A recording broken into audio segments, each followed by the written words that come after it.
अचलपूर तालुक्यातील हनवतखेडा येथील गणेश विनायकराव बाणाईत यांनी यंदा गणेशोत्सवात खास शिवकालीन संकल्पना साकारली आहे।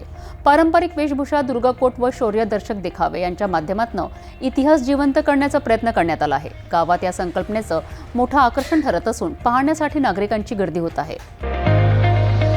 अमरावती जिल्ह्यातील केकतपूर येथे राहणाऱ्या 45 वर्षीय संतोष मनोहरराव चौधरी या शेतकऱ्याने राहत्या घडी गळफास घेऊन आत्महत्या केली आहे। सततच्या पावसामुळे सोयाबीनचे पीक पिवळे पडल्याने आणि त्यातच कर्जाची चिंता असल्याने त्यांनी हे टोकाचे पाऊल उचलल्याचे सांगण्यात येत आहे। अमरावतीतील राजकमल पूल नागरिकांच्या सुरक्षेच्या कारणास्तव वाहतुकीसाठी बंद करण्यात आला असून शहरातील वाहतूक व्यवस्थेला मोठा फटका बसला आहे। याच पार्श्वभूमीवर आमदार व विधानसभा आश्वासन समितीचे अध्यक्ष रवी राणा यांनी जिल्हा नियोजन समितीच्या बैठकीत पालकमंत्री चंद्रशेखर बावनकुळे यांच्याकडे नवीन पूल बांधण्यासाठी निधी मंजूर करण्याची सोबतच नागरिकांना सोयीसाठी तात्काळ पर्यायी मार्ग उपलब्ध करून द्यावा अशी मागणी केली आहे।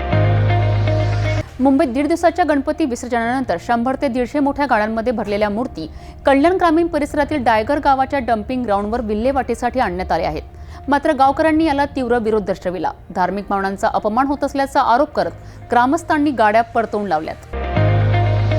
आसाराम बापू जोधपूर सेंट्रल जेलमध्ये दाखल झालेत। बराच काळ त्यांना पेरोल मिळत होती। गुजरात हायकोर्टाने अंतरिम जामीन मंजूर केला होता, मात्र राजस्थान हायकोर्टाने त्यांची मागणी फेटाळून लावली आहे। दिल्लीमध्ये भाजप नेते आणि कार्यकर्त्यांनी काँग्रेस मुख्यालयाकडे मोर्चा काढला। हा मोर्चा काँग्रेस खासदार राहुल गांधी यांच्या दरभंगामधील वोटर अधिकार यात्रा या दरम्यान पंतप्रधान नरेंद्र मोदी यांच्यावर झालेल्या कथित अपशब्द प्रयोगाच्या निषेधार्थ होता। भाजप नेत्या बनसुरी स्वराज यांनी प्रतिक्रिया देताना सांगितले की पंतप्रधानांच्या दिवंगत मातोश्रींचा केलेला अपमान हा देशातील प्रत्येक आईचा अपमान आहे। काँग्रेस नेते भाषेची मर्यादा पाळत नाही आणि संसदेच्या आत बाहेर सभ्यतेचा आदर करीत नाहीत। पंतप्रधान नरेंद्र मोदी चीनच्या तियानजिन येथे दाखल झाले आहेत। ते शांघाय कोऑपरेशन ऑर्गनायझेशन शिखर परिषदेतील बैठकीत सहभागी होणार आहेत।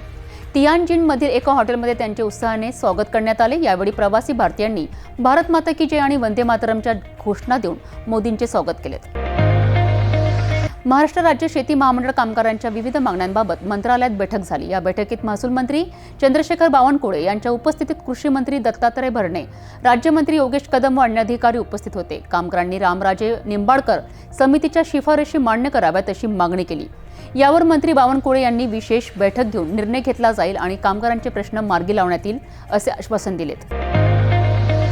मुंबईतील आझाद मैदानावर सुरू असलेल्या मराठा आंदोलनादरम्यान पुन्हा एकदा हृदयद्रावक घटना घडली आहे। लातूर जिल्ह्यातील अहमदपूर तालुक्यातील टाकड गावाचा रहिवासी विजय घोगरे याचा हृदयविकाराच्या झटक्याने मृत्यू झालाय। आंदोलनादरम्यान अचानक तब्येत बिघडल्याने त्याला तातडीने जे रुग्णालयात दाखल करण्यात आलं होतं, मात्र उपचारापूर्वीच डॉक्टरांनी त्याला मृत घोषित केलाय।